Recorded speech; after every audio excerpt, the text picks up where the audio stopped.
Rain stitched the river into broken glass the morning we buried my sister.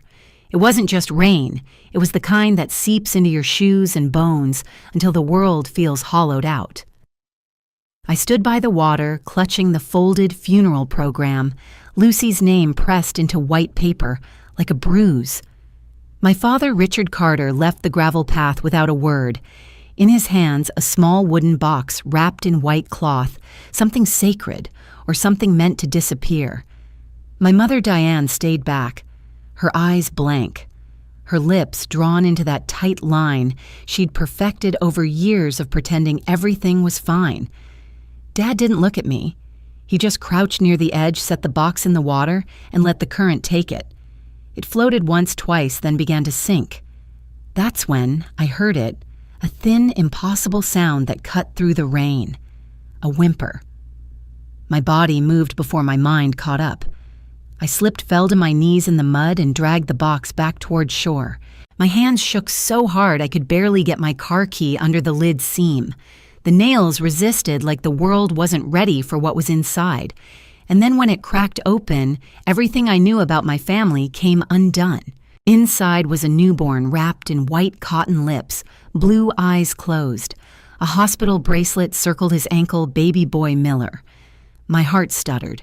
Lucy. My voice broke into the rain. I stripped off my scarf, wrapped it around him, pressed him to my chest. His breath fluttered like something deciding whether to stay. Then I heard Dad's voice, low and rusted. "Give him to me, Emily." I turned. "You threw him in the river." His face was pale but steady. "You don't understand. Try me."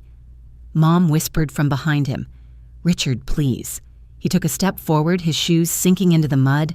"The papers are complicated. The timing. Your sister's choices created a child. A human," I snapped. He exhaled calm cold. "We can fix this." "He's not a stain," I said, tightening my grip on the baby. He didn't blink. "Emily, you will regret this rebellion. I already regret every time I didn't stop you sooner." I ran. The sound of my boots slapping through mud was louder than the rain. Mom didn't stop me. Dad didn't chase me. By the time I reached my car, the baby's whimper had turned into a shallow cry like he'd remembered he was alive. I drove toward St. Augustine's, the only ER that didn't ask for insurance before mercy. The triage nurse took one look and shouted, "Is it now?" I just nodded. "Found him near the river," I said. She didn't ask for details. She moved fast, a storm of competence. When she came back, she said, "Early distress, mild hypothermia, but he's responsive." "You saved him." I looked at my trembling hands. "I think he saved me." I named him Lucas, not Luke Lucas, because it sounded like a bridge between Lucy and us.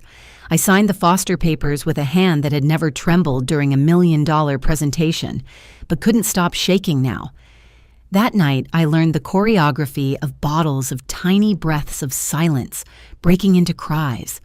I fell asleep beside his bassinet, one hand inside so he could curl his fingers around mine. When he did, something rewired in me. On the third day, Dad's black sedan pulled up outside my apartment. He didn't buzz. Men like him don't ask for doors. I met him in the hall, Lucas sleeping against my chest. "Enough," he said softly, the kind of soft that hides danger. "You've had your moment. Give me the child and I'll handle the arrangements." "Arrangements like drowning," I said. His jaw tightened. "Like discretion. Like not turning your sister's mistake into a headline." I felt the heat rise in my chest. Lucy wasn't a mistake. He stared at Lucas, something flickering in his eyes, fear, maybe regret. "You can't keep him. Watch me." He exhaled through his nose. "You'll need money, lawyers, protection. I have friends," I lied, "and spine." He studied me, then whispered, "You're making yourself an enemy of this family." I looked at him, at the man who'd built an empire and mistaken silence for strength. "No," I said, "I'm making us into one." When I closed the door, I pressed my back against it and finally cried quietly so I wouldn't wake him. "You can love your family and still defend yourself from them." That was the first rule I rewrote. I didn't sleep much after that night. Every creak in the hallway felt like a threat. Every car that slowed outside my window made my pulse hammer. But then morning came soft and gray, and Lucas opened his eyes for the first time, clear pale blue, like Lucy's favorite paint color. He blinked once, twice, as if the world had been waiting for him to wake. I whispered, "Good morning, my tiny rebellion," and for the first time in years, I meant it. I called Ethan that afternoon. The phone rang so long I nearly hung up, but when he finally answered, his voice was hollow. "Emily." "You need to sit down," I said. He didn't. I heard the sound of a chair scraping a breath held too long. I told him everything: the funeral, the river, the box, the baby.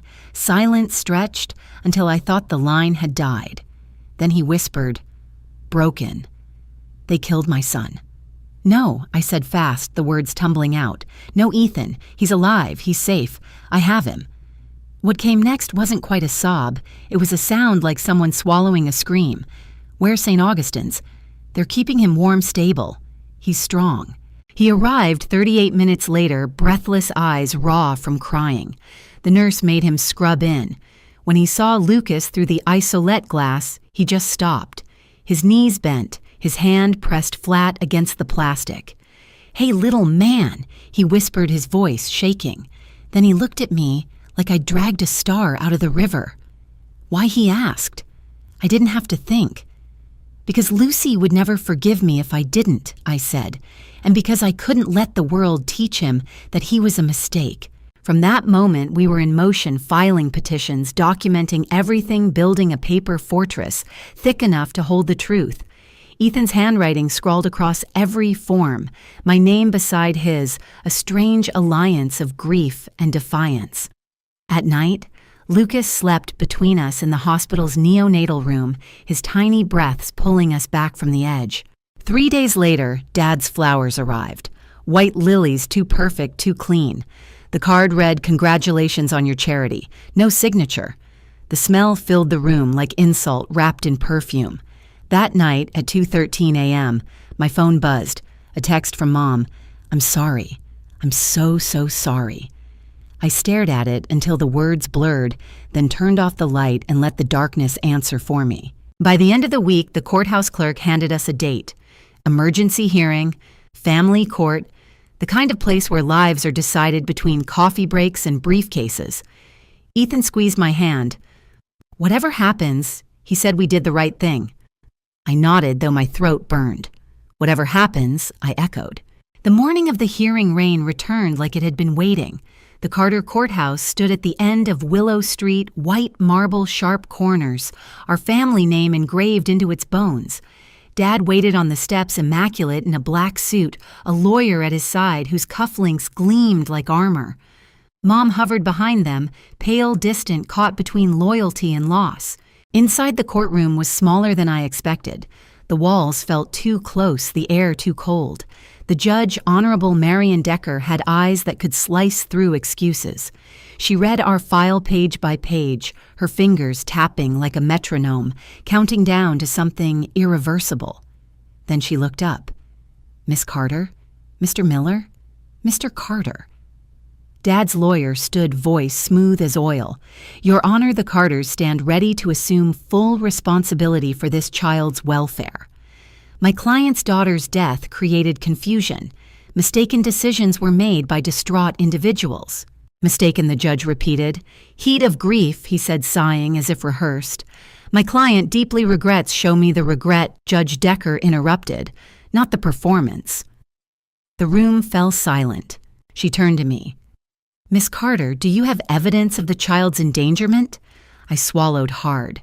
My statement and a video. Dad's head snapped toward me. "Video A-cam," I said. It recorded movement near my parking lot during the funeral. It caught my parents walking toward the river carrying a box. It didn't capture the water, but it captured them returning empty-handed. Dad laughed once sharp. A box could contain anything. Then why I said, my voice trembling but clear, was there a hospital bracelet on the baby's ankle with Lucy's name and Ethan's? The silence that followed could have cracked marble. Judge Decker's eyes narrowed slightly, the kind of look that stripped pretense down to bone. "Mr. Carter," she said slowly, Your daughter's name and her partner's were on that bracelet." Dad didn't flinch. He leaned forward every inch the businessman who'd weathered hostile takeovers and congressional inquiries. "Your Honor, my daughter made choices that endangered this family. My wife and I believed we were delivering the child to a safe haven. We panicked. We failed. But we can correct that now within the family where he'll have every resource." The judge's voice softened but cut deeper. "A safe haven," she repeated. "At a river." His mouth opened, then closed. For the first time in my life, Richard Carter had no answer ready. She turned to Ethan. "Mr. Miller, can you provide a stable environment?" He nodded quickly, eyes wet. "Yes, Your Honor. I work nights at the plant. My aunt's a retired nurse. She's offered daytime care. I'll take parenting classes, whatever you need. He's my son." Then she looked at me. "And you, Miss Carter." I took a breath that felt like it came from somewhere deeper than lungs. "I'll support them," I said. "Financially, emotionally, every way I can. We can be a family if the court allows." The judge's gaze softened again, then shifted toward my parents. "And the grandparents?" she asked. I stared at them, at the two people who had raised me to speak softly and sign checks instead of feelings. Mom's eyes flicked up to meet mine, trembling. Then she did something I'll never forget. She stood. Her voice shook barely more than a whisper. "Your Honor, we were wrong," she said. The words seemed to stun her husband more than anyone. We were so afraid of losing face that we lost our daughter. I won't lose our grandson. Dad turned toward her disbelief, cracking through his composure. "Diane," he said softly, as if saying her name might undo it. But she shook her head, and that single word, "no," was the gentlest rebellion I'd ever seen her make. The judge nodded, once slow, deliberate. "Here is my ruling." The sound of her gavel didn't just echo, it detonated. "Emergency legal and physical custody is granted jointly to Mr. Miller and Miss Emily Carter, pending full review. Supervised visitation is granted to the grandparents, contingent on compliance with court-appointed counseling. An investigator will visit all homes within 72 hours. Next hearing in 30 days. Dad's lawyer tried to speak, but the judge had already risen. The gavel fell again, and just like that, the storm was over. Or maybe it was only beginning. Ethan pressed both hands over his face, his shoulders shaking in a quiet sob that sounded more like release than grief. I sat frozen, my heart thundering in my throat, afraid that if I moved, everything would unravel. Dad stood still for a long time, his face unreadable, his empire shrinking to a man who'd lost control. When he finally turned to leave, he didn't look at me. Mom did. Her lips shaped two words silently. "Thank you."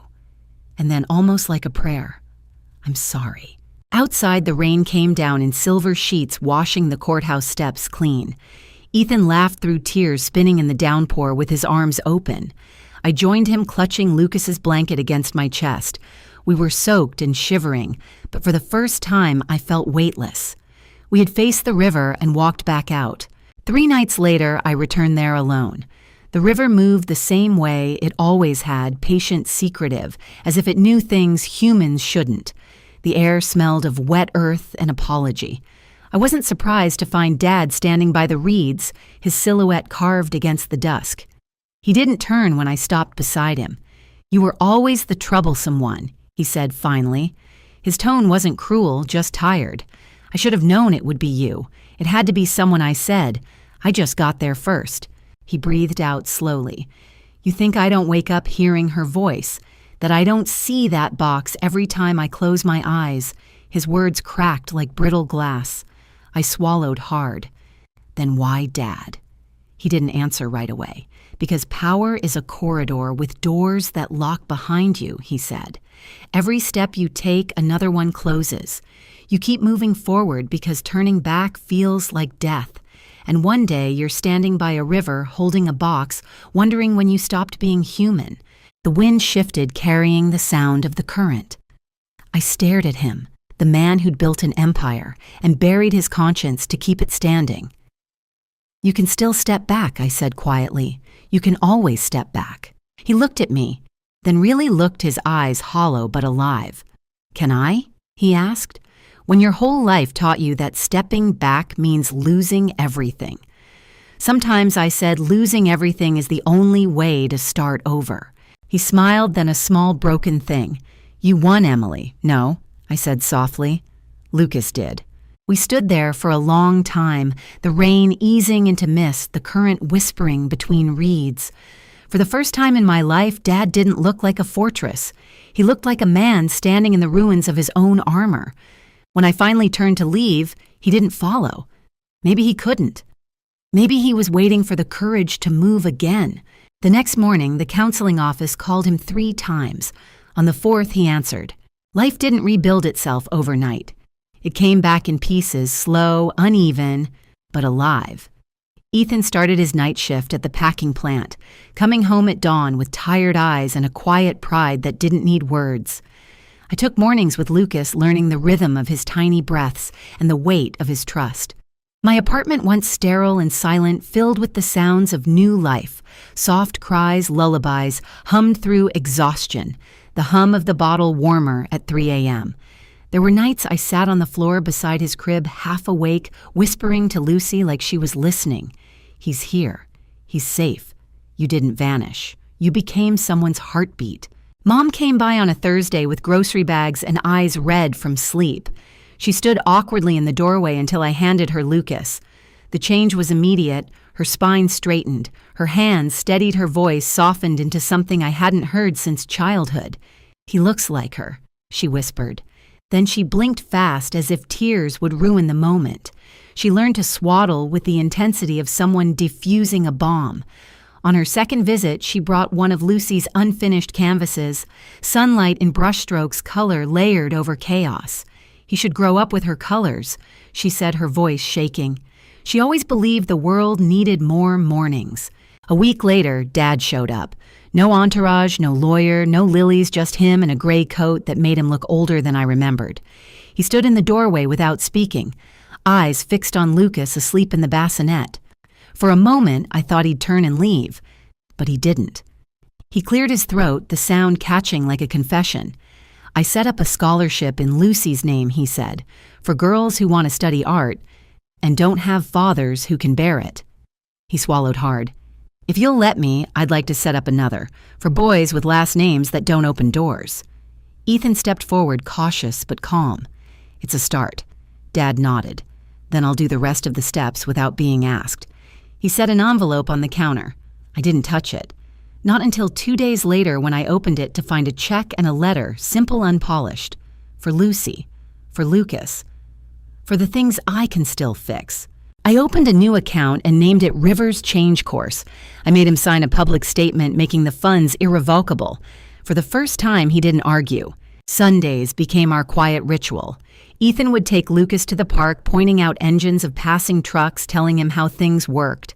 I'd watch them from the bench, sunlight pooling between branches. Mom joined sometimes slower now, still learning how to speak without permission. She'd bring tea in a thermos and smile when Lucas babbled nonsense. "He's telling stories already," she'd say, like his mother. Sometimes Dad came too, always late, always standing a little apart, but closer each week. He never tried to hold Lucas without asking. He'd just stand there, hands in pockets, watching like he was trying to memorize a world that didn't require him to control it. At night, after everyone was asleep, I wrote. Not press releases, not statements, letters. One to Lucy. We nearly lost him. We nearly lost us.